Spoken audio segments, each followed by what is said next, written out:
Coming to you from Strings and Things Studio in Ventura, California, this is the Strings Unraveled podcast.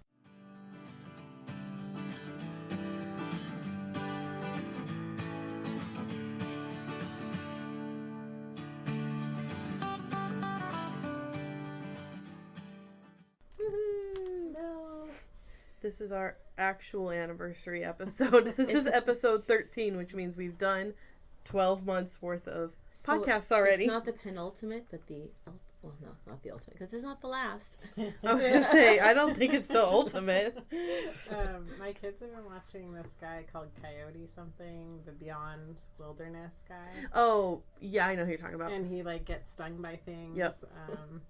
On purpose to do a pain chart. Mm-hmm. And I watched an episode with my kids, and Mirabella, who's 8, was just giggling, and it's hard to watch because this guy's gonna hurt himself on purpose. Mm-hmm. And he's building it up, and Mirabella says, "Mommy, sometimes I just watch this and laugh."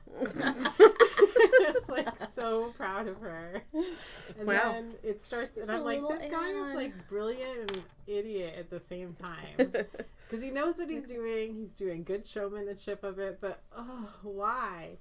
And then it gets autoplays the next episode, and there's the last episode or something like that, or the final destination. I was like, oh, maybe he dies. After all this time, he finally died. The fact that you two are laughing together, mother and daughter, while thinking about his death is just disturbing and funny. Because this whole thing, they're like, we found this bug we were looking for, and it stung me, and it hurt a lot. But then we were walking back to camp, and we found this even bigger thing we've never seen before. I think it was called the executioner wasp. And that sounds fun. It was huge, as big as my hand. Oh. And can you imagine the stinger on that thing? It was enormous. Actually, the stinger part was sort of fascinating. It was sort of like a sewing needle size. Ew. It came out of the abdomen and then stung him. Yeah. Okay, nightmares. If you don't listen to this late at night. Turn it off now before you. Don't turn it off. Wait. No, don't turn it off. Yeah, I'm getting to the best part. So don't turn it off. So he's building this up, and I turn. Mirabella's sitting next to me, and I bury my head in her little shoulder, and she takes her hand on my cheek and turns my head back to the TV, and she says, "Mommy, you have to watch." She's evil. No, she's never seen Game of Thrones, but that is very first episode. Don't look away, Bran. So, wow. Anyways, the point of my sharing that was. What was that? I don't know how we got you were there. really triggered that was a good idea to share that right now. The penultimate episode. That's what it was. This is not the penultimate. That was not that. That guy did not die. Oh. He was very hurt. Very hurt. Wow. It was not his last episode. Spoiler, he didn't die. Well. Don't they have a YouTube channel for people that do stupid things on purpose? Yeah, that's what it is. Yeah. Well, I mean, I'd heard of that guy, but I had never seen him. And you're right.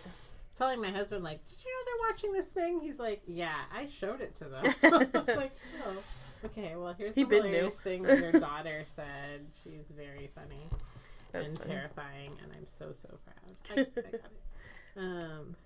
So we are going to celebrate this episode by sharing the questions we've been collecting accidentally for 2 months now. Yeah, because we didn't realize what an anniversary meant. Yeah, we got a really good set of questions. Mm-hmm. So before we answer questions, yeah, I have a podcast anniversary present for you guys. Oh, I like presents. They're hiding. What? And they're the same. So. Oh, cool. So they're in pretty paper too. I love this bag. Ooh. Oh, yes. I saw those mugs and I thought first you needed those. We have opened. There's a command in the mug. It's a mug with must be a llama. I would assume so because it rhymes with no drama, as in the no drama llama, which is pretty.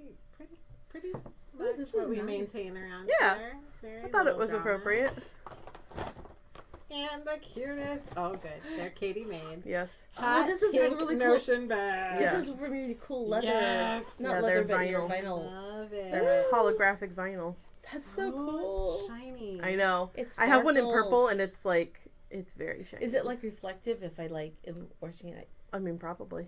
I'm just gonna wear it. At night. Put it like a race bib on your back. Yeah. I heard these two.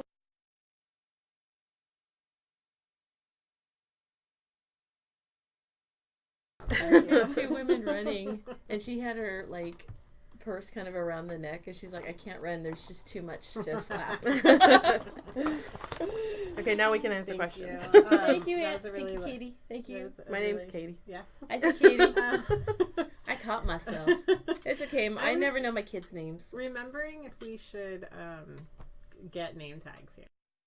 Only 3 of us. I mean, and only one of us is usually here at a time, so. I know, but it helps people, I think. Maybe. I get less confusion here than I did at Anna Kappa. Because there's just the one choice. Yeah, probably. I just have to, so like sometimes when I'm learning someone's name, I have to look at the sign-in roster. So yes. Who is it today?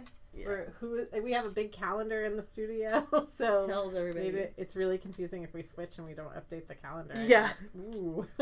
For a new person, they're like, "Oh, I met Anne the other day," and be like, "That was not Anne." I'm Anne, so it's the first time I'm meeting you. So yeah. I have had so. people accuse me, not Accuse you. Tell me what follows this. Not accused. They accused you of helping them in a certain way that was confusing, and I know that it wasn't me because I don't remember working on that pattern. I've also been accused of that. So we probably all have. Yeah, maybe we all. Maybe we are getting confused still. Maybe we all have different teaching styles that sometimes confuse different people. Well, no, it wasn't that I taught them something different. It's that I had taught them something before, but I know that wasn't a fact because I'd never seen that pattern before. So. Well, there's a sock pattern someone's trying to trace down, but they know it's not you. But it's I've only ever taught one sock pattern. Yeah. And I made it up, so. It's a mystery. That's why they can't find it. Yeah. It's in my Google Drive. And in your head. Okay. Shall we start? Alrighty. Yeah, I think we should go around and everybody. Maybe Anne can go first and read off a question. So, I'm going to start with one from our survey. Yeah, we have like paper ones in a little tub, and then we also have some that were submitted online. Yeah. Mm-hmm. So if you get our emails, you could have responded to the link. If you don't get our emails, that's what you're missing. Go to our website and sign up for our mailing list. Yeah. Yep. So should we say who the submitter is, or shall they all be? Some of them don't have their names, so I think we should keep just them anonymous. do anonymous. You know who you are. And we thank you. Yes. So the first question is a 2-parter. Hi, ladies. I so enjoy your podcast. Thank you for all the great tips and for sharing your lives, joy, and struggles with us. That's funny. It might be like each one of us. Love, joy, and struggles? Yeah, like I do all the struggles. I was going to say, who's who? It depends on the day. Yeah. Oh, yeah. And the hour. The later it is, the more we share. I love this question because I've been accused of this in my other workplace. Accused of? Accused. It's totally accused. And I'm not saying the question is accusing, but at the other workplace, it was definitely an accusation of neglect. For you? I haven't heard you talk much about pets. Do you have any pets at home? And then we'll save the second part for this. So what were you accused of? Not talking about your pets? I don't. My coworkers who love dogs were shocked to find out I that always have forget you have a dog because you also never have talk a dog? about your dog. When did you get a dog? Since She's had a dog we moved forever. into our house. Her name is Hayden. I've been to your house. I've never seen a dog. It's She like lives in the backyard what kind of dog is it? She's She's a new super still. pound puppy. Pound puppy. We got her like Those cute in little November toys. after we moved into our house. And we moved in August 2009. She's Maybe pound have her puppy. back. She's huge. When we got her, she weighed like 135 pounds. She's like, but she's compact, you know, not a real tall dog. And she's just That's like, just you can weird. see every popular breed in this beautiful dog. Yeah. She's like chestnut colored. She's kind of hairy, right? Sort of hairy, but like a short coat. She gets a good winter undercoat. She looks like a German Shepherd in the shape of her tail. She even has like one of those little moles in her coat like German Shepherds get. But she's all chestnut. She has a little bit of a boxer face. I think actually she could be technically, because a pit bull is not a breed, right? Right. So she could possibly... No, it's just an amalgam of many breeds. It's something kind of terrier. It's a mixture of terriers, I think. It could be. Yeah. It's a mixture of things. It's sort of become a catch-all for, like, major mutts like my dog. but she doesn't look like a pit bull, and she wasn't classified as a pit bull. She's actually classified as an Australian Shepherd, and I think it's because she had the 2 different color eyes. Oh, it could be. And we thought about doing genetic testing to find out what she really is, but who cares? Yeah. She's your dog. And at some point, she had some problem with her eye that caused her to go blind in one eye. And so we call her Winky now. Not Popeye? No, just Winky. Which, you know, goes to show that I am a horrible person. You can have stupid nicknames for your pets. Yeah. They don't know. No, they don't she speak doesn't. English. Yeah. As long as you feed them and love on them, they don't care. She was the only dog at the pound who paid any attention to us when we went by. And she saw Dante when he was like 3 and did like, he wasn't even. He was not even 2. Did like downward dog at him. Oh. And she's always been a good mama dog. Like she would be a Nana dog if you. Yeah. If that were a real thing. Like Nana from Peter Pan. Nana. So Poor I Nana. could probably let her babysit them. But I don't know if there's any laws against that. So I have a dog. I like her. I'm not super dog crazy. I would rather have a cat, but my husband is allergic to cats. And we won't get a pet after Hayden dies. She is very old because she was 3 to 5 years old when we got her, and we've been in our house for 10 years as of this week. So she's going to die soon. Oh, sad. It is sad, but then I can travel more. That's true. Dogs are a responsibility. Might be why my coworker accused me of pet neglect. Oh, no. But I'm sure you love your dog. We love her. The kids love her. They take good care of her. Is she the only pet you've had since you've been out here? Yes, because we live in an apartment. Oh. I mean, we've had some other things like classroom style pets that Kevin had in his classroom. But then there was a stupid rule about getting permission slips from every kid who would come in contact with your class ever. Wow. And so he gave it up because that's too hard. That's annoying. So. But yeah, it's the only real pet. Like we've had fish and snakes, which I'm not into keeping reptiles. Okay then. But it wasn't mine anyway. It was Kevin's classroom animal, and he had a breeding set of mice that he would then feed. It was the circle of life.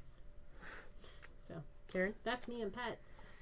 Well, we've had two pets that we have kept alive really well. For the longest time, I didn't want us to have pets. Like, we had birds and fish because I just felt like it was just irresponsible to bring one of God's creatures into our house just to die. Because if they're going to come in our house, they would die. Like me and a plant.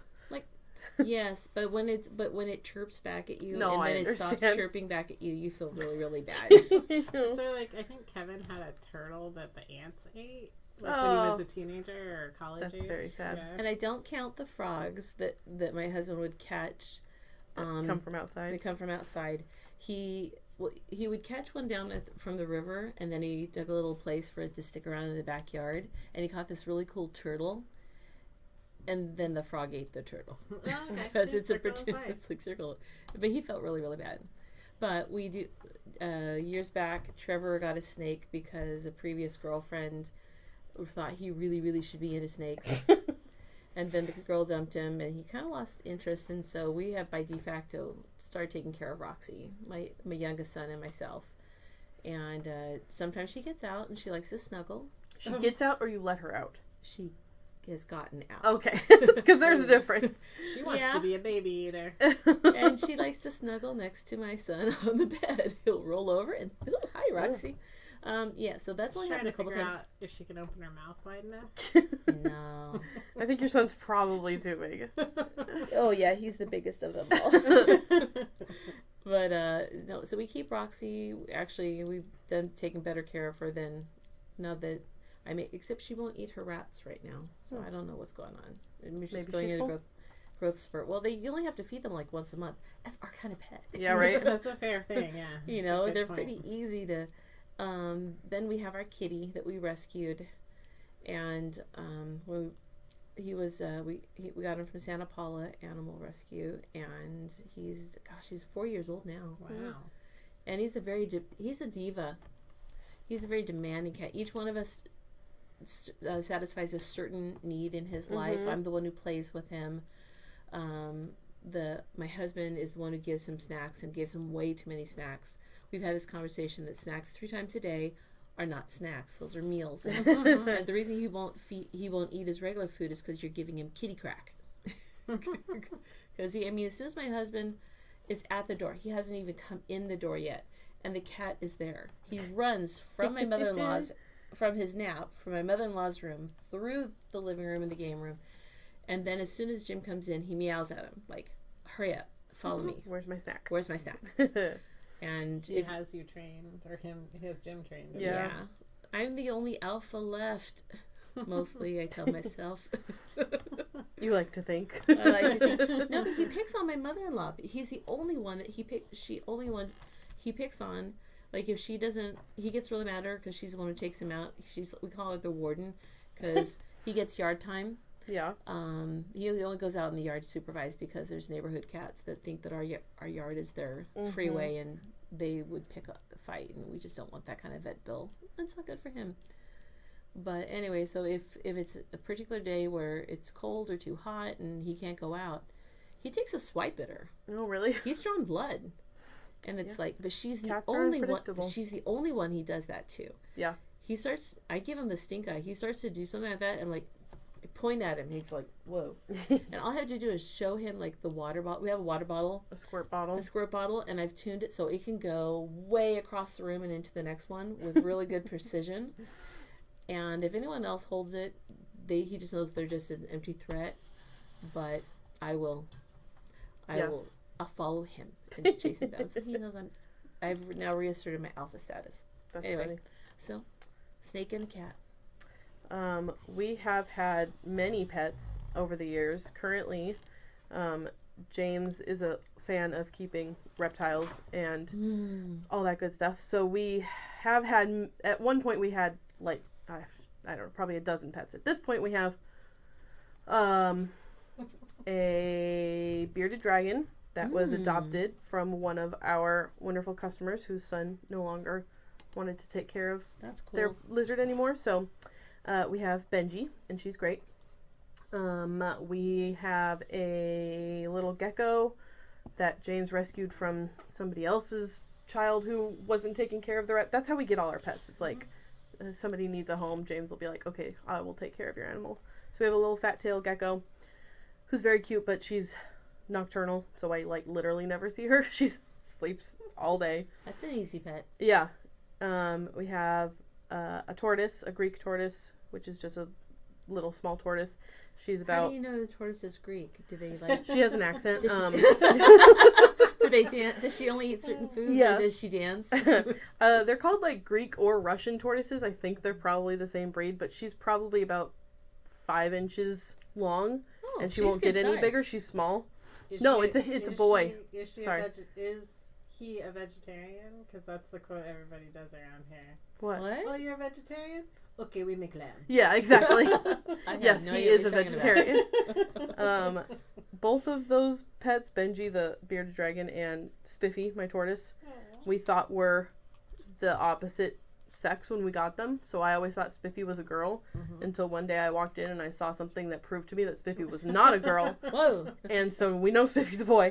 And I think Benji, I think Benji used to be Benjamin. I don't know. It's either I think it's a girl. It's either a girl or a boy, and I don't remember. So Christy, I'm sorry. I think she's a girl. We call her a girl, so I might be misgendering my reptiles, but I don't know. If they were rabbits, it wouldn't matter. As they say in the Jurassic Park, nature they always found finds a way. Yeah, finds a way. She found a way, or he found a way. I'll just call them them. Yeah. Z. So we have those 3 guys, and we have a cat who is about a year old. Her name is April. So cute. She's so my precious baby. I know, she's the best. James had never had a furry mammal pet. He had birds and he had snakes and he had lizards and all that stuff growing up. So he never had a cuddle. Well, his birds were kind of cuddly, but snake cuddles? Yeah, apparently your snake likes to cuddle. But once and I'm not a dog person. That's like my unpopular opinion is I don't really like dogs, but I do love a cat. So I always wanted one, and then we moved into a house that had a cat. Our roommates had a cat, and James fell in love. So then he wanted a cat of his own. So now we have April, and she's the best. And James is head over heels over this kitty cat. And I have a funny story about my tortoise that's really quick. My nephew, who's 2, wanted to pet Spiffy, but he calls him Whiffy. So he's like, I want to go pet Whiffy. So we went upstairs, and he got to pet the tortoise. And then I was like, okay, Owen, now we have to go wash our hands. And he was like, no, my hands are clean. I was like, no, if you touch the turtle, you have to go wash your hands. And he goes, no, and Katie, my hands are clean. And I was like, okay, but the turtle has germs, and if you touch it, you have to wash it. And he looks at me dead in the eye and says, well, then wash your turtle. And I was like, that's a good comeback. Don't know what to say to that. Yeah. Karin, do you want to pick our next question? You can pick out of our bucket. It's a two-parter. Never mind. So you could pick the next one. Okay, what's the two-part? Well, I mean, it's very easy. It's a yes or no question, and I'm gonna do something like I can answer for all of this. Okay. Also, is there any chance Strings and Things will expand into yarn sales in the future? Maybe. Yeah, I was just gonna say maybe. We love possibilities. Yeah, don't interpret that. We're not ruling it out. My oldest son ruined maybe for me for my younger kids, but I don't think they ever remember because I still do this. I still use maybe. He's sitting up in the front and they're bugging me for something, and I just said maybe we'll do that. Maybe means no when you're a mom. That's what Alexander says. Hey dummies, like, don't you know that when she says maybe, it's no? But really, in this context, I really think maybe. Yeah. That's funny. Okay. Okay, Karin. Okay, so pick a question. I want you to hear the rattling of the paper so you know that really. It's not just sound. I added that in post. I don't know how to do that. So we can't just say like I want you to hear the sound of the rain and then Katie adds I mean, I could, but it would be difficult, and I don't know how. This is an excellent one. Most excellent. All right. Let's say. Please explain negative ease for hats. Oh, for hats. Ease for hats. Yeah. Okay. Mm-hmm. Anybody have any hot takes? Well, I mean, I certainly have my way of explaining it. So negative ease, first of all, is something being smaller than the thing you intend to fit it. Yeah. So I have a 22 1/4 inch head. So I like 2 inches of negative ease, which I think is the appropriate amount of negative ease for a hat brim. You can make the rest of your hat fit however you want it. Yeah, it's only the brim that has to be negative ease. So, if it's a beanie, like generally the whole thing would have negative ease. But if it were like a slouchy hat, just the brim needs to fit. And why do we want them to have negative ease? Why not positive? It's just if you question, you want your hat to stay on your head. If you knitted it exactly the size of your head, I'm assuming it would slip off all the time and stretch out. Yeah. That's true. It's going to stretch out anyway. So then what happens is after you've worn it, it will not have negative ease. Mm-hmm. It'll probably have some positive ease. And in general, a lot of patterns will say the finished size and intended to fit. And if you look at the difference between those two, it might say finished size is 20, intended to fit a size 22 inch head. So you can see they're compensating by making negative ease into the pattern. So if it has finished measurements, look at that, because then you can choose more accurately. And you have too much negative ease if you have a red line on your forehead when you take it off. Yes. That's too much ease. Yeah. Yes. That would be a hat that's too small. Also, if it were really tight, it would probably just like pop off your head, right? Yeah. No, it just okay. Sorry. I may or may not have had that line on my forehead, which meant I couldn't take the hat off because then everyone would see. But I'm not confess. Yeah. May or may not. Hypothetical situation that you might have some familiarity with. So it's important that you know the head measurement, though. Mm-hmm. Yeah. But I would say, as a general rule, most adult heads range from 21 to 23 inches. And those are the hat sizes that are easy to order. Mm-hmm. And so if you make a 20-inch hat, you are, for the most part, going to... It's stretchy. It'll fit most adults' heads. And it's going to fit children through adults, because children's heads always have to tell people that. It's like they want to make a baby hat. I'm like, make the next size up, because babies and kids have big heads. Yeah, they do. The difference between a baby and adult's head are really not that much. Well, your head gets to adult size. Like the size of your brain pan gets big enough very swiftly, unless you have some sad disorder that keeps that from happening. Yeah. And that's true too. So you have a question. You have a thing you want to add. Go. Okay. So oftentimes when people are making hats, they go, I think that's deep enough. And then they want to start decreasing right away. And where is the appropriate place where you should have a cutoff? So thank you, Stephanie Pearl McPhee. This is a yarn harlot tip from like a long time ago. Karen and I are gesturing at each other. They're waving at each other. But if you take your hands and you line up the cast on edge with the bottom of the drumstick of your thumb, like if you look at your thumb, like a chicken drumstick. Okay. The bottom of like the heel of your palm. The heel of your palm, with the bottom of your cast on. If for Southern Californians, it's your pointer finger is the height you need to go to. Do Southern Californians have shorter heads? No, we need.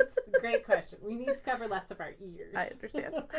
But Stephanie Pearl McPhee's original tip was from the bottom of your hand to the top of your middle finger.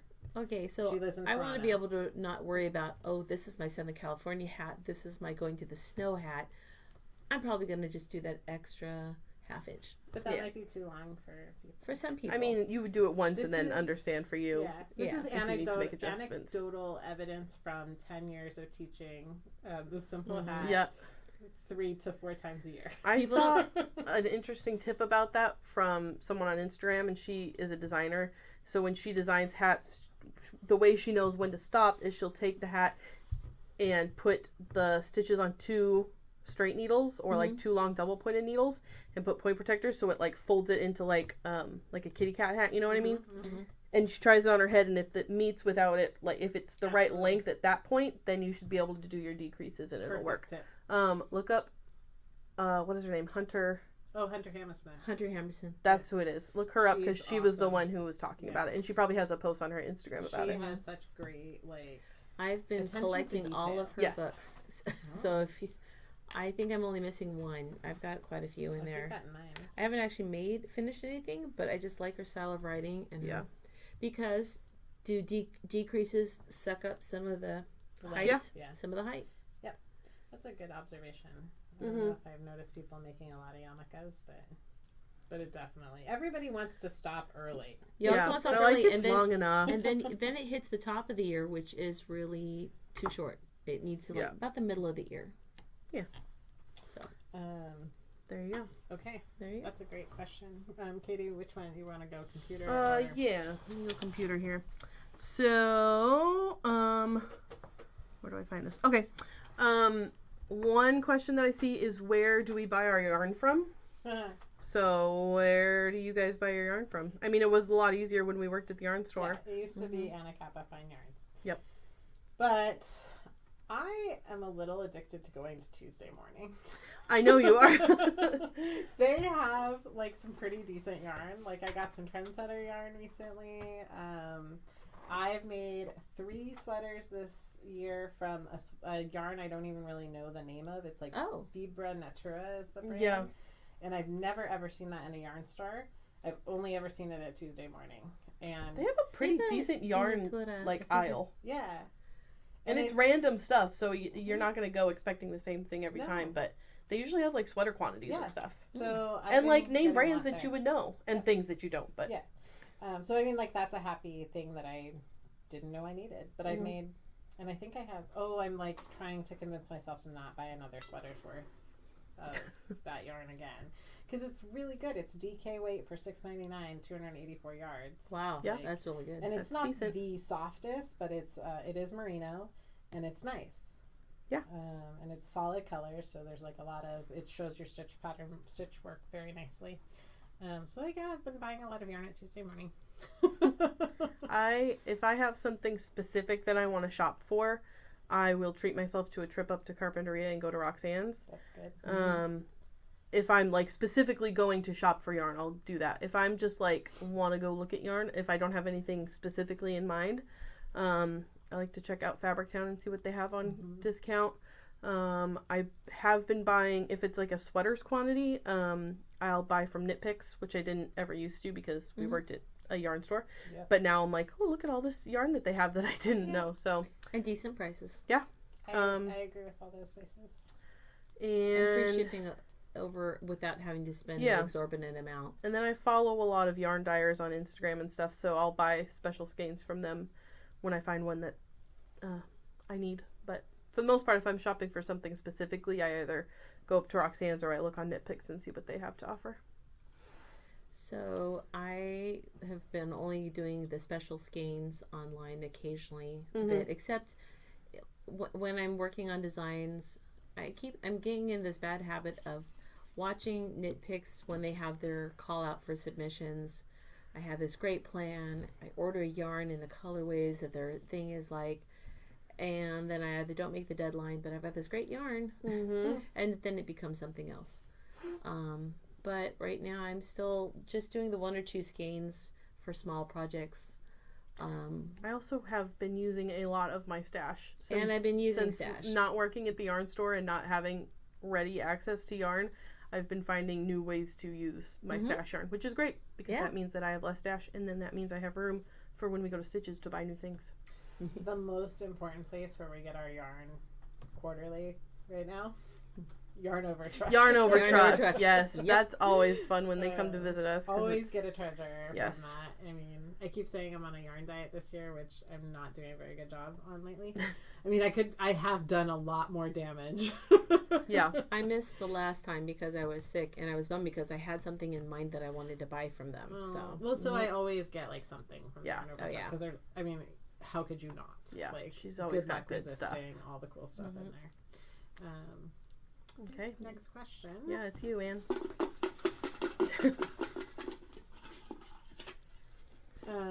Ding, ding, ding. Don't come off the needles. What is the best way to store your knitted and crocheted sweaters, hats, etc.? I have some hanging in the closet, some in drawers, some in plastic storage bins. I don't have a good answer. I was going to say, I don't recommend the way I do it, but I could tell you some tips. Hanging's okay if it's a shawl. Yeah. I have a bunch of shawls and scarves hanging in my closet, but please do not hang up your knitted sweaters on a hanger in your closet. Don't do it. Don't do it. You see us do it here in the studio because. But every time I hang up one of my sweaters, I'm like, this is a bad idea. It's only for a short time. Yes. And then we go and reblock it. No, I or we tell ourselves we're going to, and then we let our bodies block it. Do we want to say how we each do it and then say how you should do it? Sure. I mean, what I have found now is it's real horrible, but like I just put them all in plastic bins and then I keep them here or in my garage. Yeah. And I pull out like the things I'm excited about for that season. I hang my... Or I make new things and I forget about all the other things. Yeah, that works too. It's mostly the second thing, less of the first thing. I hang my shawls on a coat rack thing or in my closet. I have a drawer full of accessories and mostly hats. And then all of my sweaters I have folded and piled up in a laundry basket in my closet. But they don't always get refolded because sometimes I just kind of chuck them up there and they land in the laundry basket. Depends on the sweater. If it's one I really, really like, I'll fold it nicely. But mine are mostly checked. Yeah. Chucking is still better than hanging. That's true. It's still better than hanging. And folding probably is best. I would say folded in a drawer is probably your best bet. But and it is good to reblock the things that you care about or use a lot. And I know there's somebody out there, I want to say it's like Susan B. Anderson or Stephanie Perlingby who blocks them at the beginning and the end of the season. Oh, that's smart. Because the wool washes you use usually have essential oils that keep buggies away. And then you're not storing it with your sweat and stuff in there. And you can store it with cedar chips or with sachets and stuff. Yeah. I cannot recommend that more enough because even though I wash and block stuff in the stuff that keeps the bugs away, it only keeps them away for a short time. Yeah. So I highly recommend that once a year you go through and you inspect your things. Cause even if you think you don't have bugs in your house, you probably have a silverfish that people don't likes realize to chew on stuff. Silverfish it's not just paper fiber that they eat. Yeah. They eat and there's certain dyes that they're attracted to. I find certain colors, like if I have a multicolor sweater, I'll have holes in the blue color more than others. I don't know for the dye. I found that the hard way when I went on an impromptu trip to cold country where it was the high for the day was 27 and it wasn't snow, it was just cold. And every sweater I had, only I didn't discover till I put it on, had holes. Some of them were in the back, so every time I started to pull my sweater down I found I had a great big freaking hole. When I got back to the hotel, I went downstairs and the concierge was really nice and they have needles and needles that are already threaded. And so I spent quite a bit of time using needle and thread to darn up the holes of my sweaters that I didn't think about because we don't really get cold enough to wear them often enough. And I finally had the time to wear them. And have you heard that you shouldn't put sweaters in sealed in plastic bags? For some reason I heard that that's bad, but I can't remember why. Well, plastic bugs can still get, and so it's not impermeable to the effects of the environment, right? And it has its own nasty. I guess if ecosystem. I guess it doesn't let things breathe. If you put it in a drawer, or if you have it folded, that it gets some air every once in a while. But I guess because the plastic best. bags do break down. I've pulled plastic bags with stuff in it out of the closet only to have the plastic disintegrate into little itty bitty pieces, like it would have been shredded. Yeah. And I was like, oh, okay. Yep. Those people that tell me that these plastic bags are not gonna break down in the environment for 30, 40 years, I think my closet will tell you otherwise. Your closet's like a Twilight Zone for plastic, maybe. So maybe the microplastics. Break down, but the microplastics get in the system and destroy creatures and give them cancer. That's true. It's breaking down, but it's not hurting. Certainly not hurting the bugs, which would be okay. Which absolutely I'm okay with hurting bugs. If only the silverfish ate the microplastics. If only. Okay, Karin, you get to pick our next question. Alrighty. So did we take one from here? Yeah, that's the one I just did. So maybe the next one. Oh, I did this. Yeah. So click next response right there. Oh. Are we done? What happened to our? We're still working on it. We're going every other. Which one? Click or shake? Click or shake? She wants the paper. She's going out I'm going of order. Old school. No, I thought we did. Oh, she showed me that one. Too bad. I wish you guys were here. You could see what we're arguing over. Oh, okay. When did you get the idea to start Strings and Things Studios? Who had the original idea? How long did it take from idea to opening? So it's like three little parts. What's the first part? When did we have the idea? When did we get the idea to start this? But I think that should be question number 2, because who had the original idea? Who had the original idea? It's 2 things I think that came together. Yes. This is my theory. Explain our origin story. Here's what I believe is our origin story. Okay. So on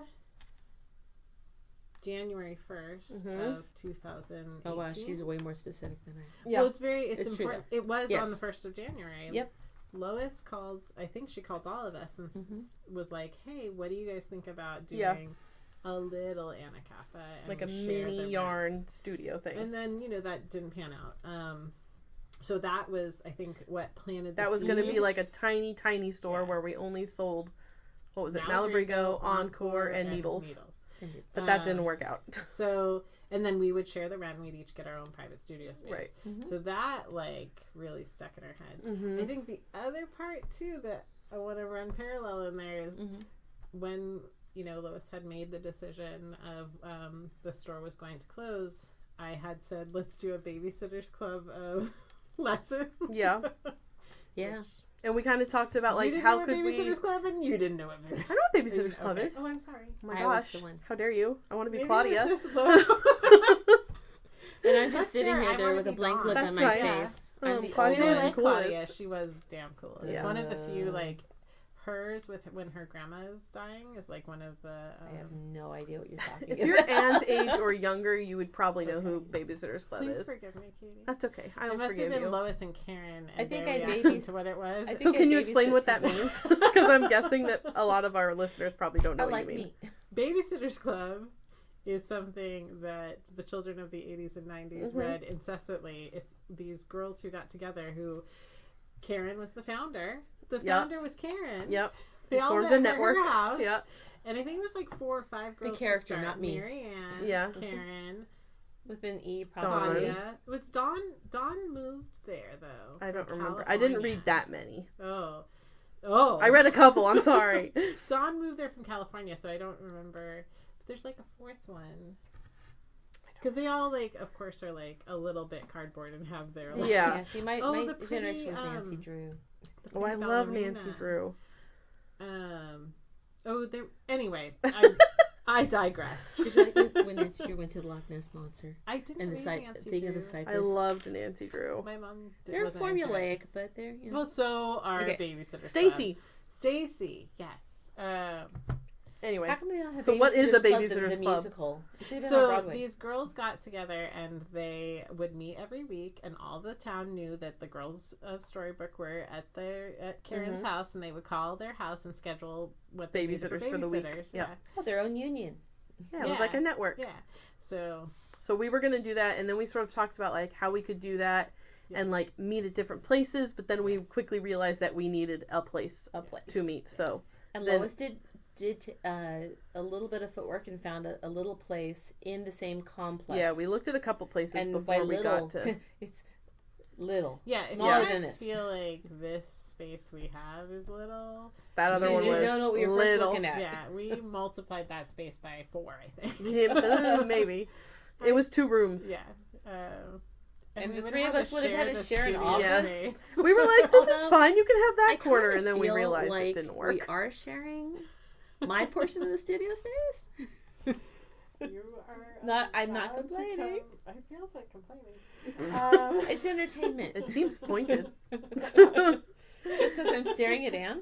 Okay, well, I will take Wow. my iron back. and Wow. set up No, my no, iron no. machine. Look at me. Look at me. Smiles. Yeah. Smiles.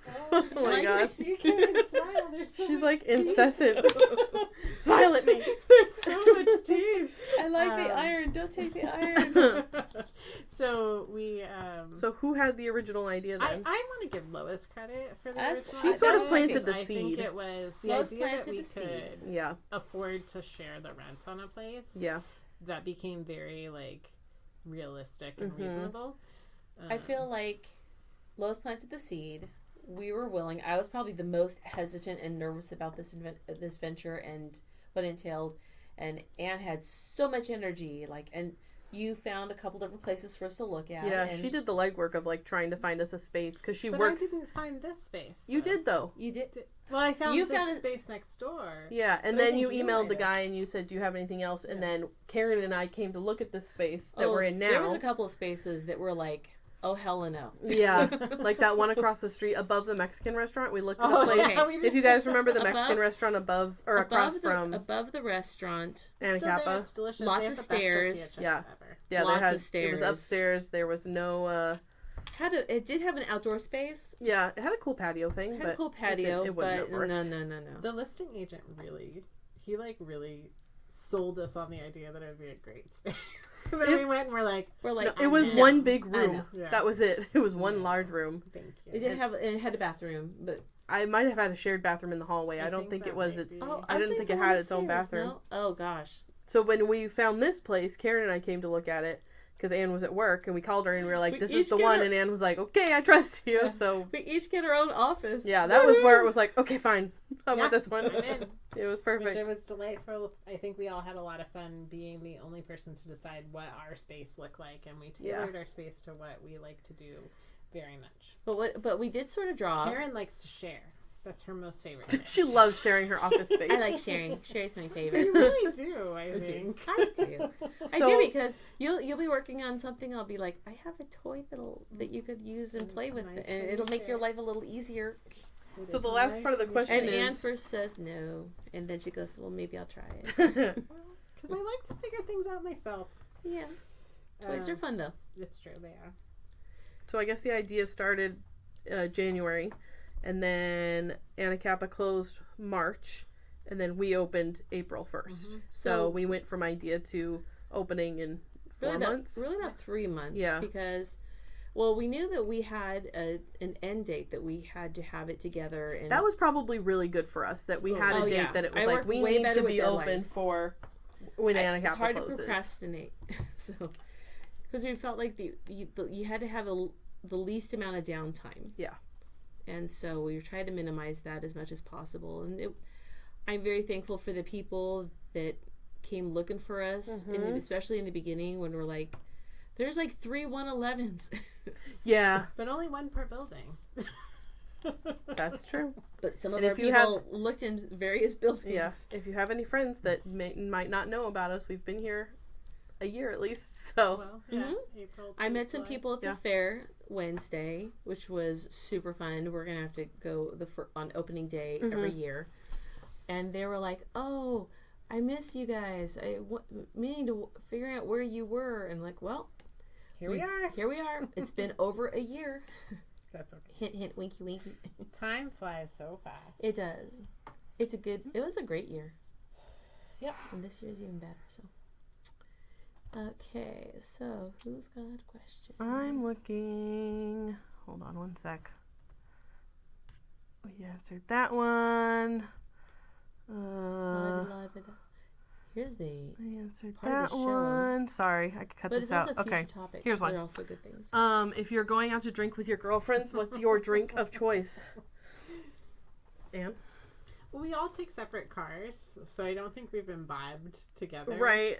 I don't think we've One had time a I night brought- out yeah. together. Wait, One time wait. I brought champagne to here. And Yeah. it was okay. We have occasionally gone on. We went on a road trip up to Roxanne's and we had coffee. Oh yeah, we had coffee. It we're doesn't say playing. which girlfriends. Okay. it's If true. you were going to go on a girls' night out with whoever, or Whoever. if you were just going to go out and have a drink, what would you drink? I like beer. Yeah. I always choose the highest alcohol content. You want to make your one beer that you're going to have really effective? Yeah, and I like all kinds of different beers. But Kevin and I have gotten really into this restaurant over on the promenade, whose name I don't know. Because I think it's been different things. But maybe it's been the same thing and I just discovered it. It's across from Aloha Steakhouse. And they make this insanely delicious mango margarita that is absolutely delicious. That sounds great. And their food is very good. It's kind of expensive, but the mango margarita is totally worth it, and it is pretty delicious. I think You're looking up the name of the place? I can't find the name. So go to Aloha Steakhouse. Have And dinner don't there. go there. Have dinner there, and then the next time, because Aloha Steakhouse probably still needs some love. Yeah. Then the next time go to the other place. Whatever that other place is. Yeah. You can go over to the steakhouse and be like, oh, that's where that place is. And it's at the bottom of the Crown Plaza. I think we're all trying to figure out Yeah. what the name of this place is. At the bottom of the Crown Plaza. Is it La Cosecha?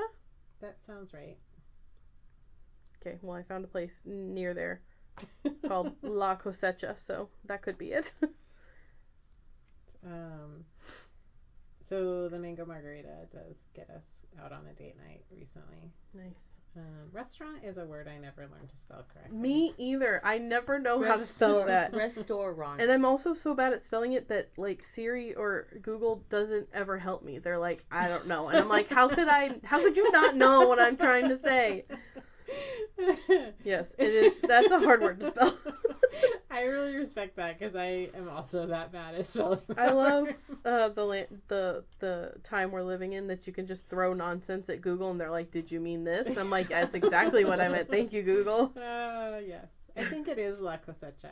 It's the food is delicious too. So That's good to I know. mean, go for the drink, stay for the food. So beer or mango margarita. Cool. Katie?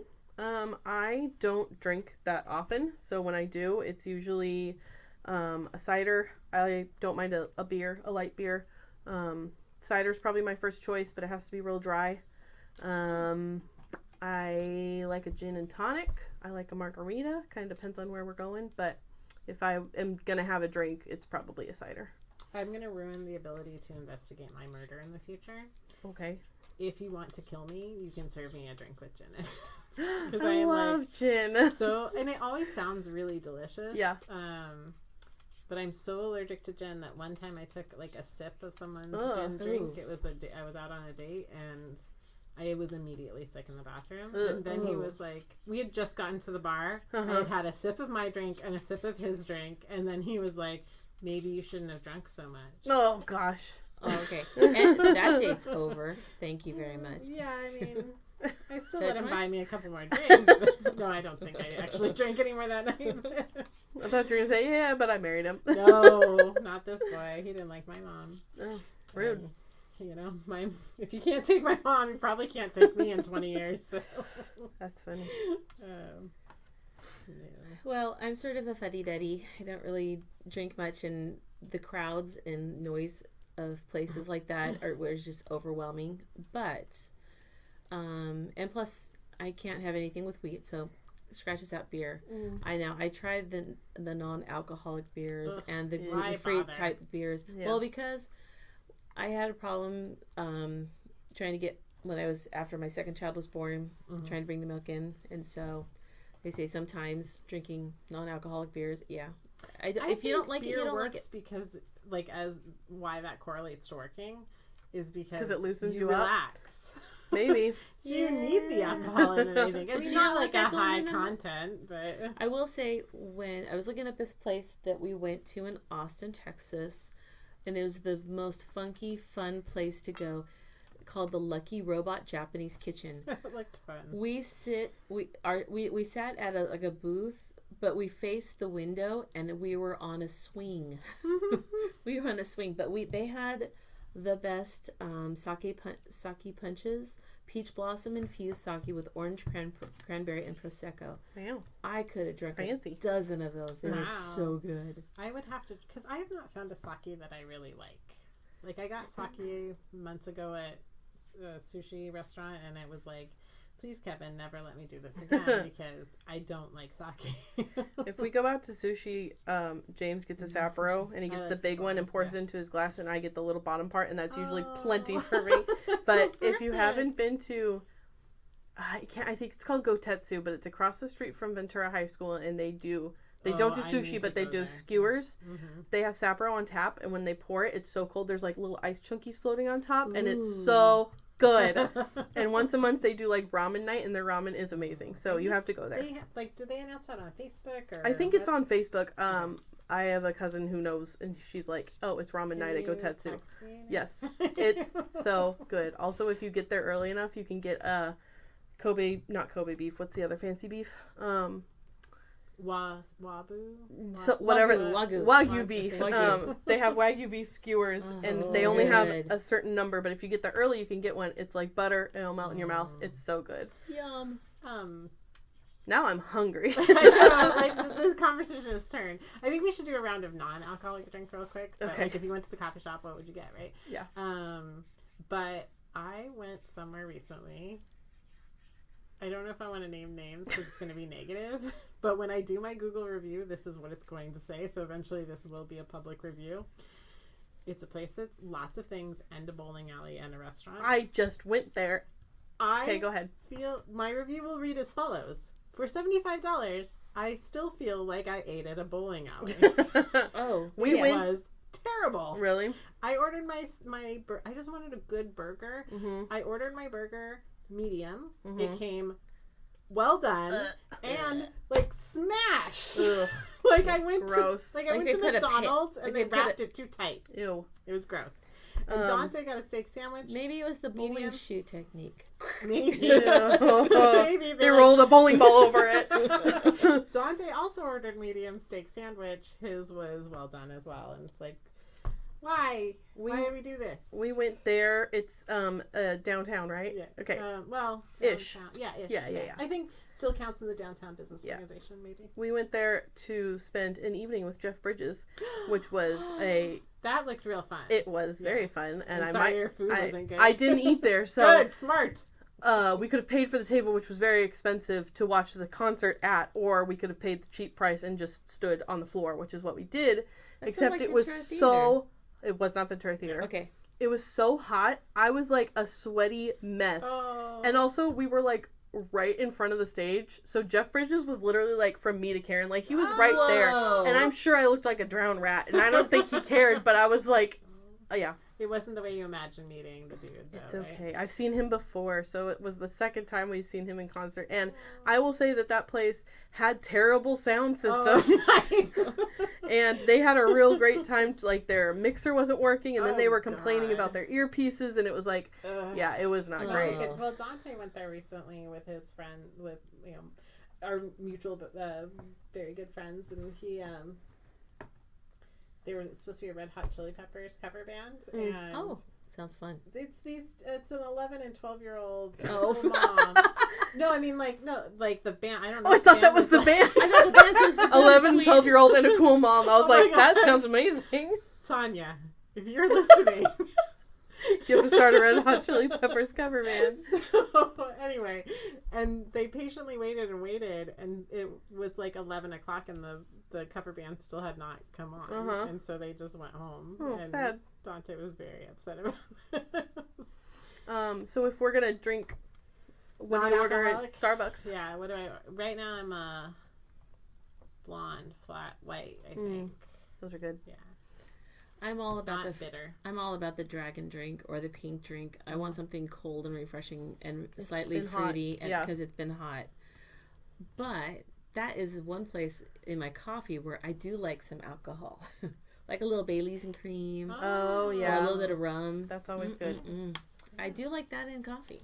I only drink cold beverages because Because if Katie drinks a drink over, what? I don't know. 30 degrees Fahrenheit. Yeah, probably. I'm sorry, probably I'll give it to like 40. Yeah. Ice is my favorite thing. No drink ever has enough ice for me, so I drink iced coffee because it's cheap and it's cold. I don't drink hot liquids of any kind. That's the devil's temperature. I want less ice because... If you can name that show in like the comments or whatever and tell me what that was from, I'll be your best friend. Anyway. I feel like if they're giving me too much ice, then they're jipping me on my drink. I don't care. I want all the ice. Yeah, I want it full of ice and then coffee. Opposite. I'm a light ice. I have my ice on the side. No. Light ice on the side. Light ice on the side. I would have ice on the I would have it all ice plus an extra thing of ice. Our ice maker at home was not working properly last week when it was so hot, and I thought I was going to die. I was like, I'm really tired of drinking warm water. Oh, and it was probably just like cold. Drive-through. I always feel like Joe Pesci. They F you in the drive-through every single time. Okay, who's the next question? I think it's my turn. Yeah, pick one. This is very little writing. Tiny.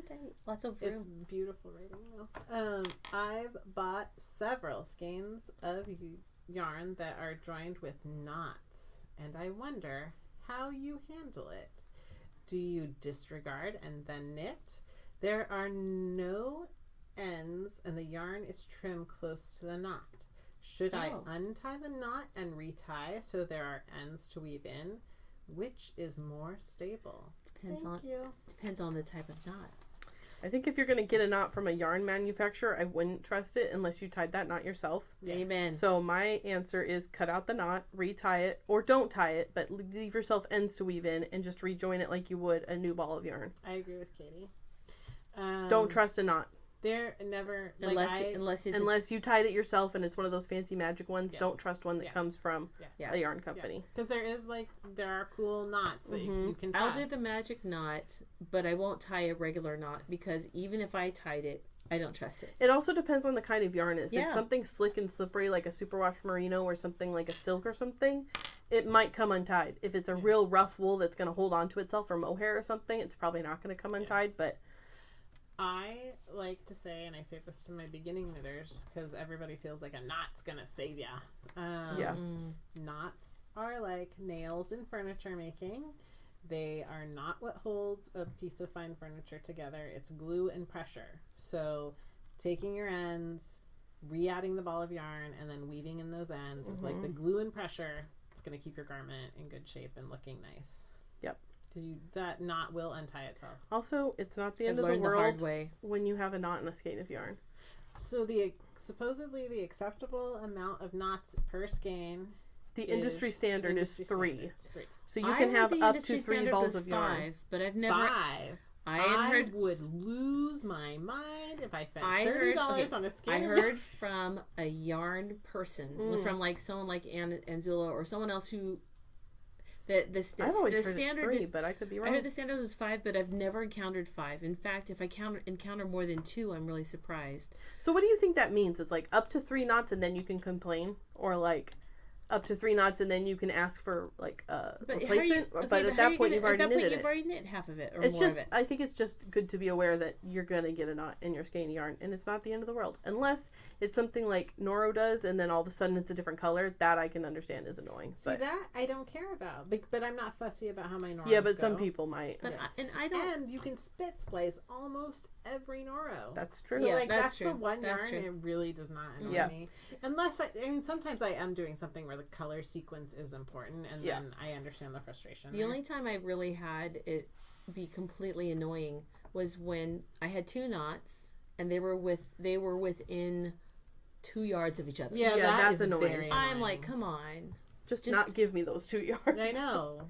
But they're broke. Yeah. And they're trying to get a certain number of weight. They have to. They're trying to make the weight. Well, was sort of interesting. I think it's a Dirty Jobs where they go to a yarn mill. Oh, and really? That's where I like got some like interesting, like some better understanding of how hard it is to set up the milling machinery, and that's why like if there's a jam or something breaks, they just bring the ends back together and tie it together because the setup it's not worth resetting it. So ridiculous. Yeah, interesting. That's a good Dirty Jobs. I'm Googling it right now because I want to watch it. Woolen mill operator. Yeah, it's a good one. What network do you watch? I just Googled it, so I'm sure you could probably watch it on YouTube something. or something. I mean, Micro, could you just send us a link to that? Because I'm sure you're listening. He's willing to podcast. If you don't listen to Micro's podcast, you're missing out. Just listening to Micro is a good thing. That's very true. No, he's got a really good one. Side note, on other good podcasts I can't wait for, Sam Hewen and McTavish, what's his first? Graham McTavish are doing a podcast called Clanlands that is the two of them talking about Scottish history.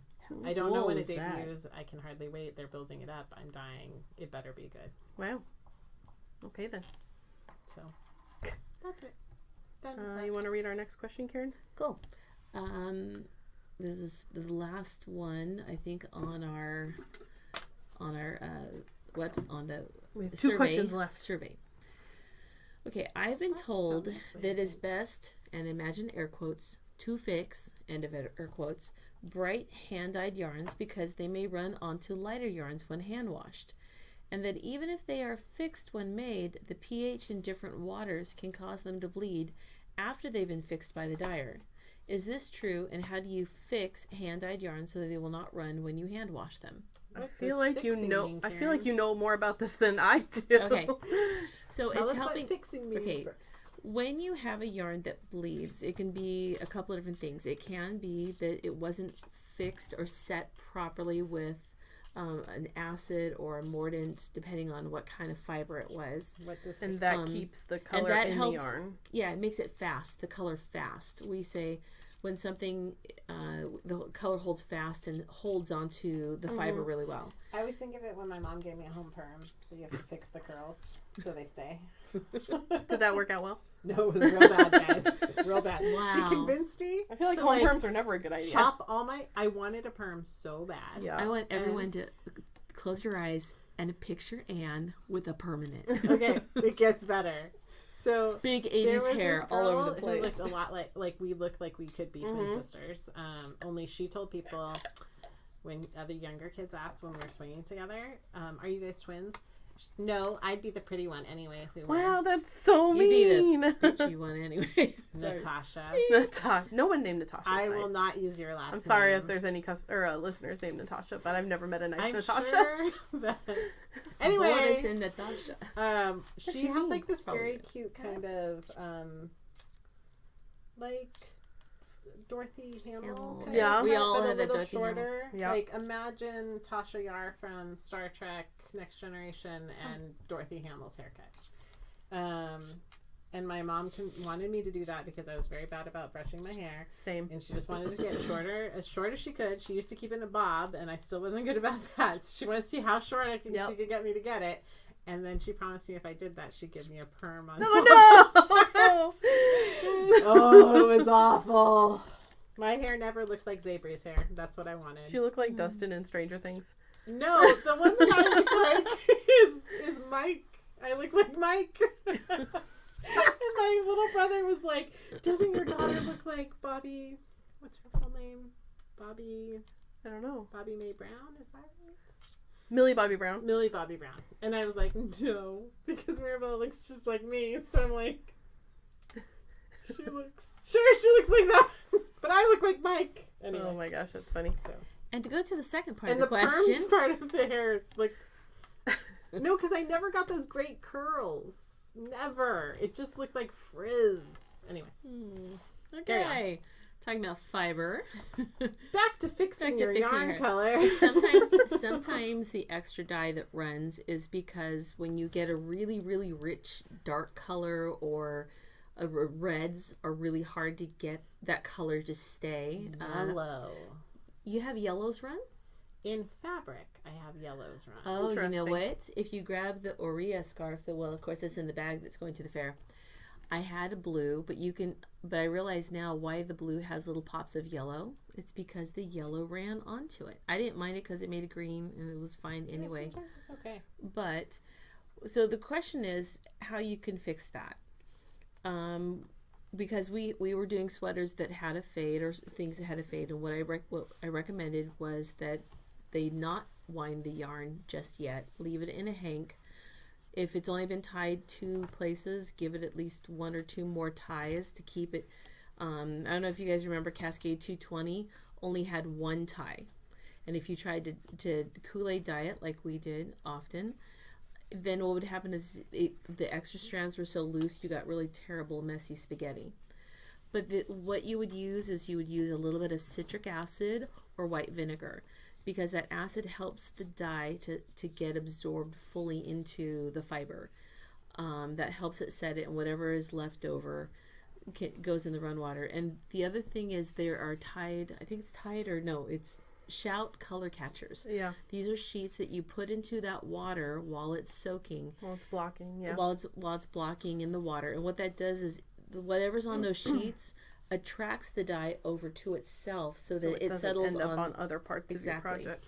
You have to be careful though. You still have to be careful because I don't necessarily fully trust those. Well, this Shout works great in the wash. I haven't sorted my clothes in 10 years. But it doesn't prevent crocking. So crocking, like a crock pot, sitting in a crock pot, if it's resting on itself while it's soaking, the parts that are touching themselves. Right. If you have red touching white, it's gonna. Or even like if you have a sleeve touching the body of it where they're resting together, there could be a dye transfer. I like to test it before I knit it. So I will do that in the swatch. Yeah, like I'll take you can test your swatch, absolutely. Yeah. Or take like the length of the yarn and make a little butterfly of the yarns together that you're going to mix. Throw it in hot water, because if anything's going to encourage it to do it, hot water is the most optimal. And see if you get any dye transfer or loose dye. And if you do, how do you try and fix that? You would soak it together. But I mean, is there a way to offset it if you really are set on putting those together? Oh yeah, I finished knitting the thing and I never get it wet. There you go. Just don't wash it. In class, before we had a class where we were making a fade kind of thing, and someone wanted to use Tarte. We all know what Tarte does. Madeline However, so what she did first was she Tarte and cream, if I remember. Yeah, that's a bad combo. Yeah. It was gorgeous, though. But what she did was she washed the skeins with citric acid. And you can buy citric acid at the grocery store. It's something you can put in your dishwasher. It's like a powder that it's food safe and stuff. It's food safe, yeah. Now, you have if you do white vinegar, yes, that's clear and it's white, but it tends to dull the colors. They're not quite as vibrant. If you use a little bit of citric acid, if you have vibrant yarn, it will keep its vibrancy. And what you would do is you would make sure that hank, you would just pre-wash the hank and wash it until it's not bleeding anymore. And then you squeeze it out, lay it out to dry. Some people will hang it to dry, but I feel like the weight of the water could stretch out the yarn and change its nature. What do you think? I never heard I was reading that question again about like different pHs of water making a difference. I never thought about that, but it makes sense that could happen. I have heard that makes a difference. That even if you,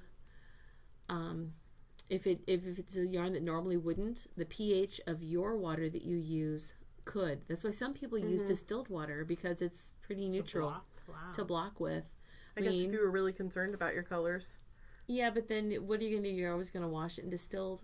I mean, how often do you wash it? Don't do it that often, but it's not every project that you have a concern about too. And honestly, if you're going to swatch anyway, and you might block that swatch, swatch with the different colors, and you can always do some stripes or something, because it's a lot better to have a swatch be ruined than to have your whole project be ruined. I'm not into that much. Before I went into my pink phase, I was not. There was a time where I was not into pink, and I had this sweater that started with a really pretty cream, and I needed to block it, but I threw it in the water just before I took my shower, so it was only in there for maybe 15-20 minutes, and it was pink, very, very pink. And at that point, Color Catcher would not have helped it. Yeah. And so instead of having, and it wasn't just pink all over, it was only pink in very specific places where it touched. Yeah. So in that case, I decided to lean into it and put it back in the water, and I shoved it down and just let it spread itself out so it looked intentional. Yeah. And people think it looked like really pretty pink clouds instead. And I mean, you have to be adaptable and like go with what happens sometimes. Like, there was a really pretty Madeline Tosh that they took away that they don't have anymore. It was a light gray and a dark red. It was tart on a soft gray. And then you wash it and your gray turns pink. It was the most That's beautiful. why Valentine's Day. It was a beautiful raspberry colored sweater, but the knitter, that was not what she wanted. So that would be very frustrating.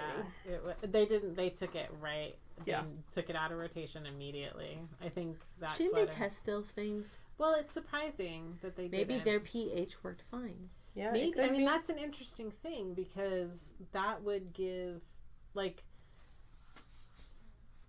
I don't think that the independent yarn companies intend to give you yarn that isn't color fast. And yet, I had a skein of yarn that was dark navy blue, and not only did it dye my hands, it dyed my needles.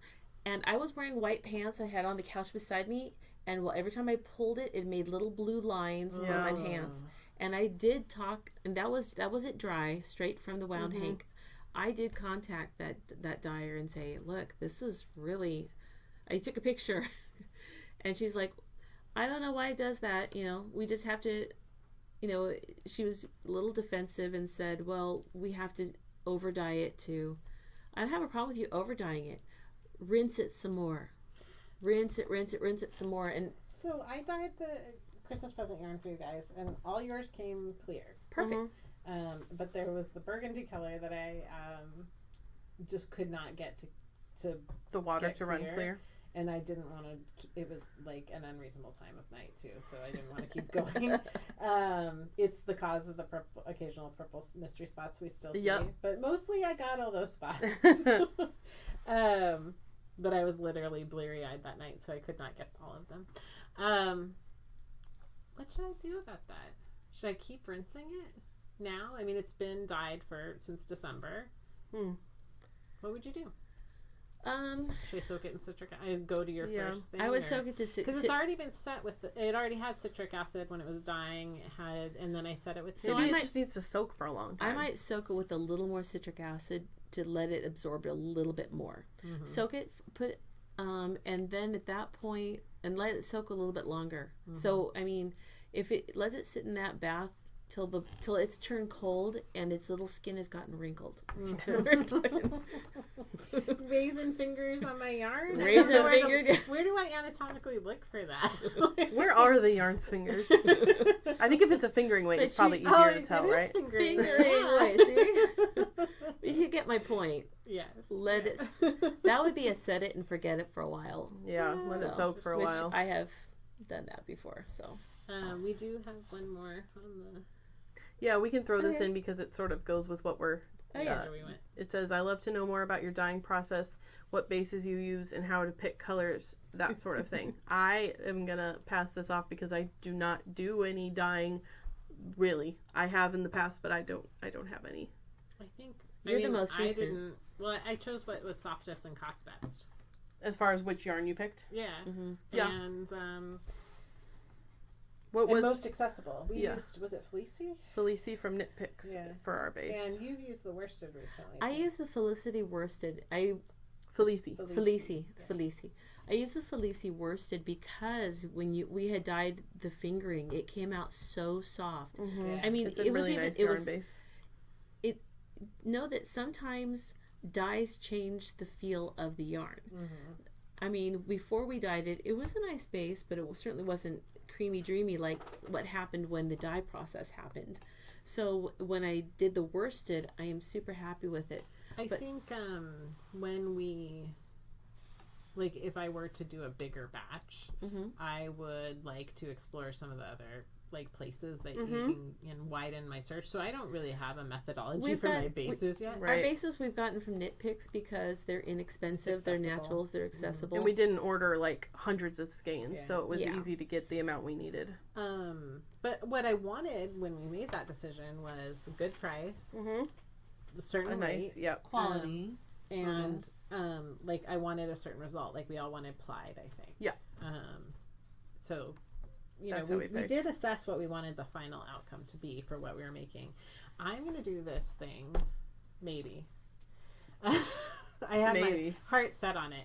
So there's a pattern that came out in Knitty, a couple of, like the last one, maybe the spring Knitty, that's the Mind Sucker. Anyway, it looks like this tentacle thing that's stranded knitting. It's tentacles, so it looks like it's eating your brain. So it's like a hat? Yeah, it's a hat. Thank you. And so my father-in-law has a joke where he puts his hand on your head and makes like a up and down massage brain sucking thing. And it's starving. Yeah, what is this? Oh, it's a brain sucker that's starving. Yeah. Which is great when you have a group of really smart people, so you need to knock them down a peg every chance you get. So it's a family joke. So I asked each group of the family, so my mother and father-in-law, and then the 4 sets of married couples and families, if they had to pick a color to like represent their family, what would that color be? So I'm gonna dye the base by the colors that they gave me. And then my mother-in-law thought she was being cute, and she said something like, all the colors of the world. So I'm gonna do like a lightly speckled.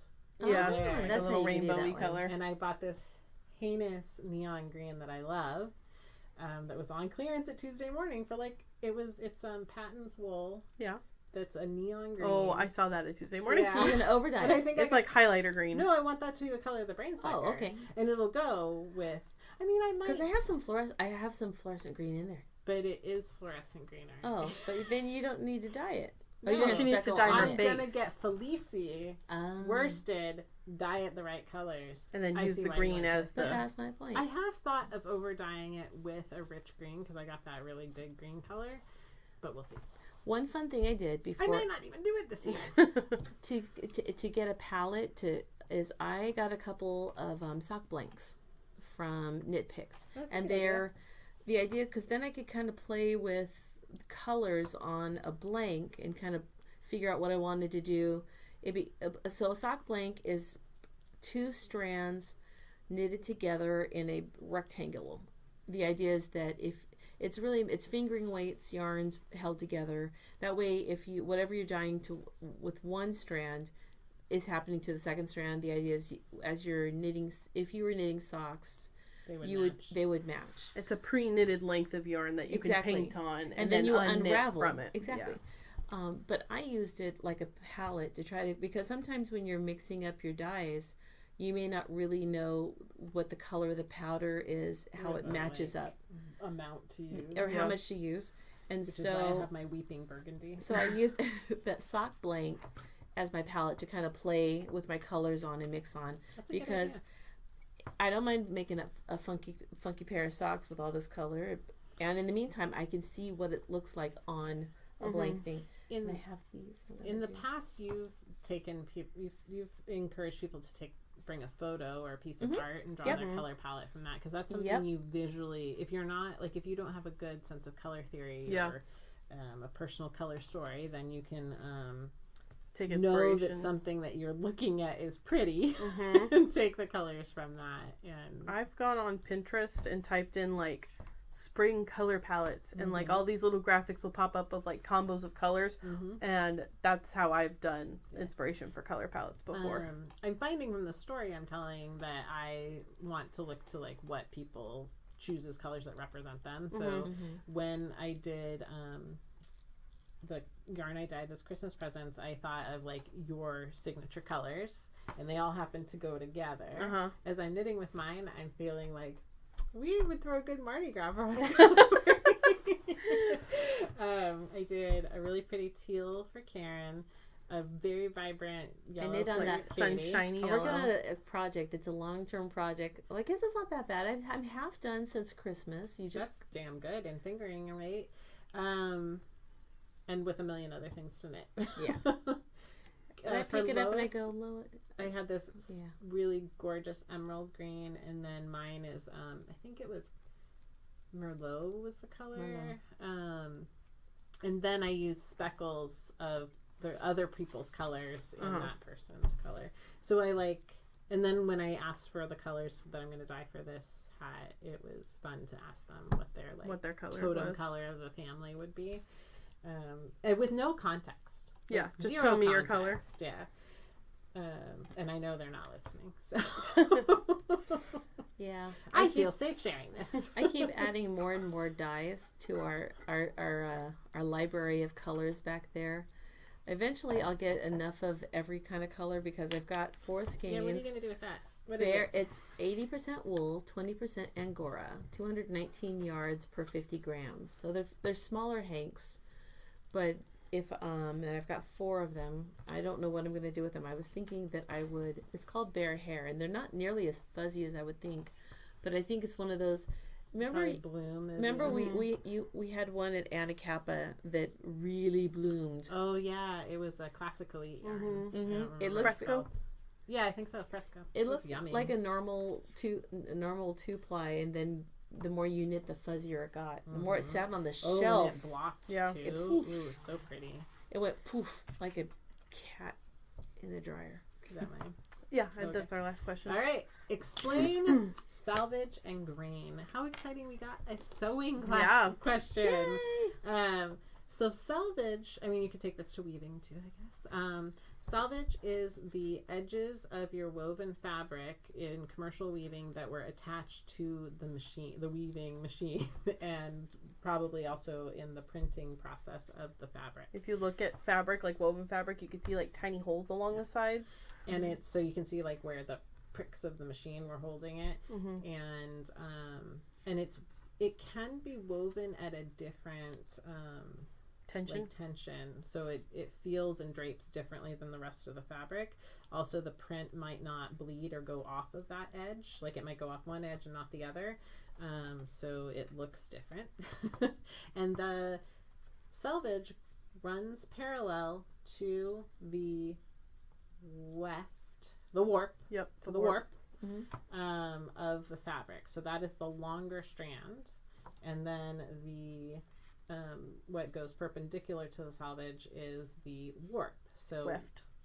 Damn. Glad you guys are here. Warp goes Warp up, is weft long. goes sideways. Weft is short. Warp speed ahead. Oh, that's good.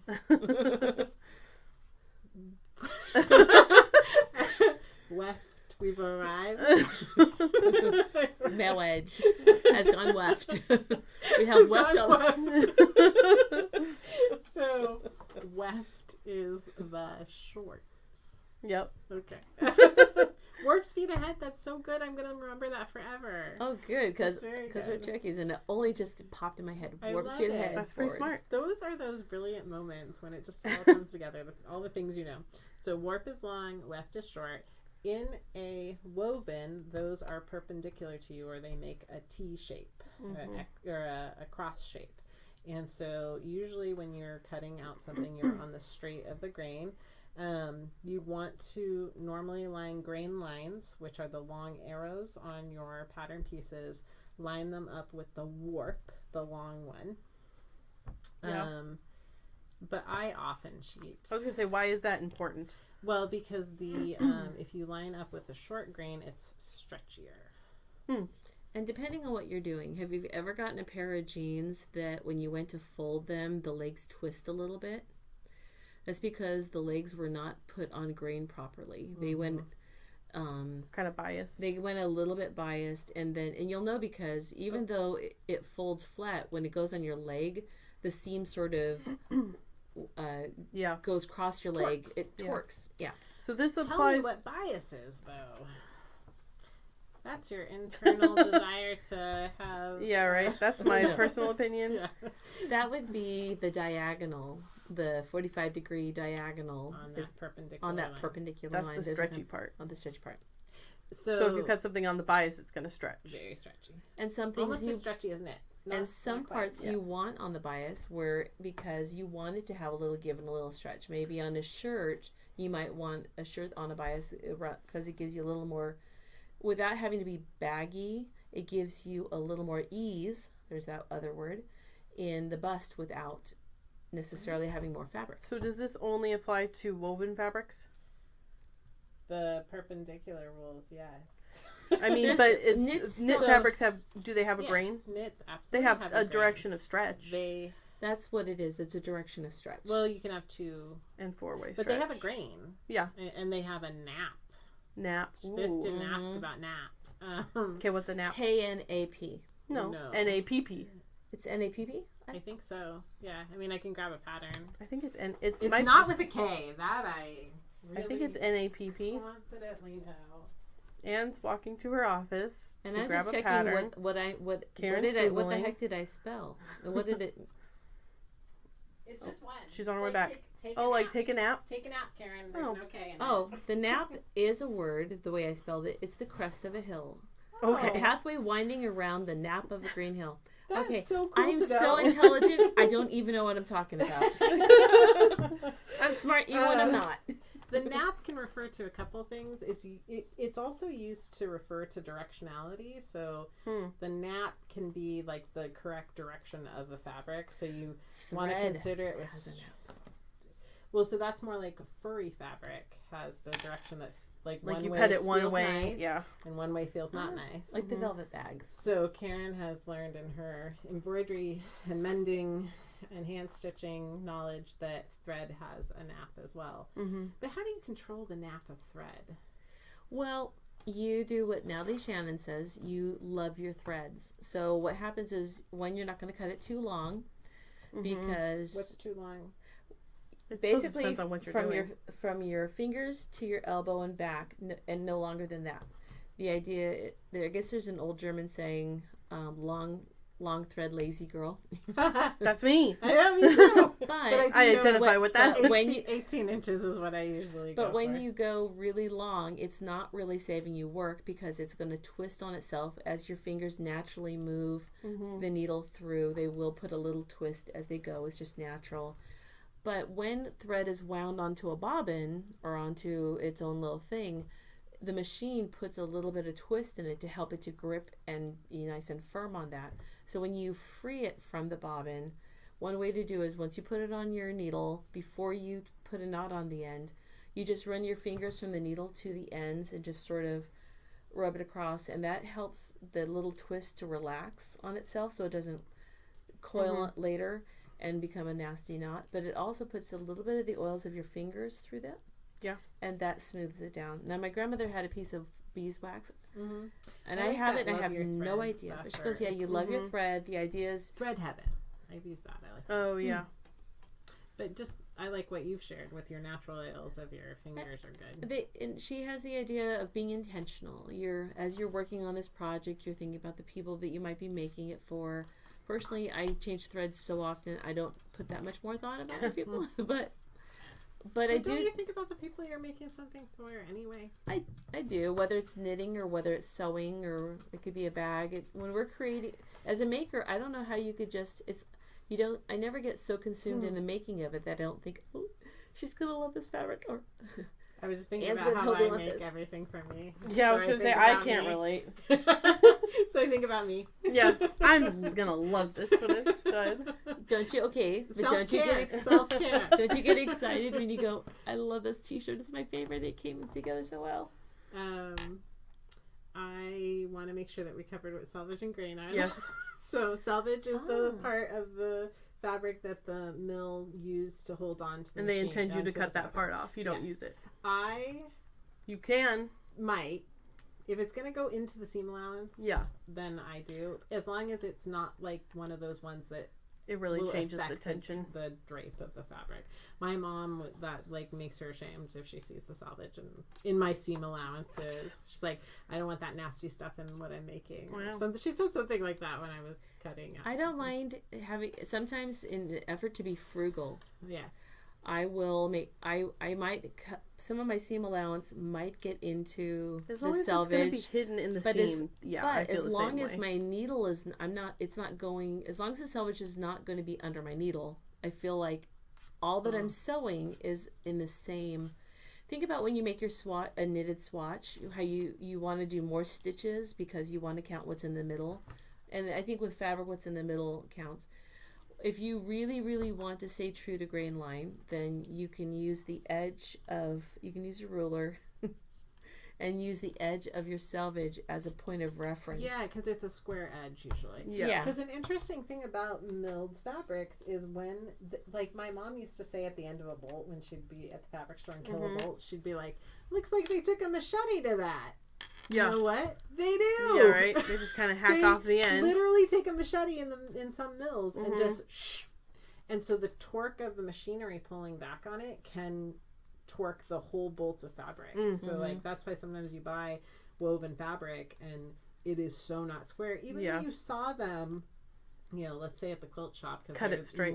Usually the more precise, cut squarely. Yeah. It could be because of the way it was milled. I mean, I'm noticing like the better first run fabrics don't have that necessarily, but one really cool thing that Super Buzzy does is with some of their really nice double gauze, what they will do is that's the right way. It is so smart. Yeah. They don't fold it in half and just cut and hope that it's straight. They will actually take a thread. They'll take a thread from the weft. Yes, but on the fold. On the fold. Well, it works from everywhere. From both, well, if it's too wide, from the fold. Anyway. But they pull on it, and it'll ruffle a little bit, and basically they'll pull a thread out, and that gives them a straight line to cut from. You can also rip fabric. It. That'll give you a straight ledge. I love ripping fabric. When I worked in a fabric store, it was my most favorite. You cut a little snip and you rip it, and it'll rip right along the thread line, so it should, in theory, be straight. Yeah. The people, like, they bring me a delicate chiffon. And you're ripping and it. I'd snip and go. And they'd, like, freak out. And then they'd see it was a nice straight edge. Yeah. And then they would be fine. It delighted me. Decorator fabrics. I don't think I've ever seen anyone from Super Buzzy or Fabric Town rip. No, I don't.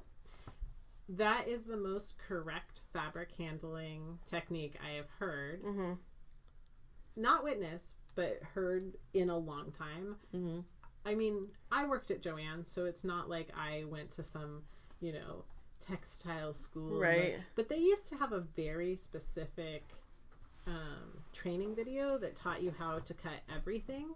And I never, it's been 20 years since I've worked for them, never see anybody doing those things correctly. All I see them doing is all the stupid things that they put out when I was leaving that company about how to prevent cutting too much fabric for people. Mm-hmm. So like plaids should be snipped at the fold. Yeah. Should always cut with the fold towards you. Should be snipped in the middle of the plaid. You should cut along one layer, along a line of the plaid, open it, cut along the other layer. And it just hurts my soul so much when they take my plaid. And they just cut a straight line. Because then how much do you have to cut off? To square it up. To square it up. I mean, I've learned to just get the extra fabric. So I'm happy to give you extra money, Joann's. I mean, you're using the coupons anyway. Oh, that's true. But that's all fake pricing too. Anyway, I'll get off the soapbox. So I think that's all of our questions. Let's talk about everything. So how far are we along? I think we are over time. So I think that's going to be it for today, guys. Okay. Thank you so much for giving us so many wonderful questions. Yeah, that was fun. This was really fun. I hope you enjoyed it. And, if you guys want to just start sending us questions, we will start including them in our regular Be glad to episodes incorporate again. it in. Or we'll do it as a special occasion again in the future. Yeah. These were wonderful questions, and I really enjoyed answering them. Yeah, we had a good balance of like random personal stuff and then techniques and advice and stuff. So that was fun. Thanks for stepping up. Yeah. And asking these great questions. And thank you for listening to us for a whole year. Yeah. I know it's only 12 episodes, but it was a whole year. I was like, wow, we've been doing this for a whole year. Yeah. Once a month. And we've been having a very good time. So thank you for showing up and sharing this with us. Remember that we've got new classes on our website right now. So if you're listening to it currently, we're about a month into our class schedule. So there's all kinds of good stuff on there. You can, like I said earlier, join our mailing list. Go to stringsandthingsstudio.com, and right on the homepage there's a little form for you to fill out if you want to get our mailing list. It comes out about once a month, so we're not going to send you a whole bunch of junk or anything. You can follow us on Instagram or Facebook. And if you want to follow us personally on Instagram, I'm at Kaity Creates. I am Anlan22. And I'm KnitSpinner805. Also, please remember to like or review us on whatever platform you have listened, because that will help other people find us and hear just tell your friends. Insights. Yeah. Cool. Thanks. Yeah, we'll see you next month.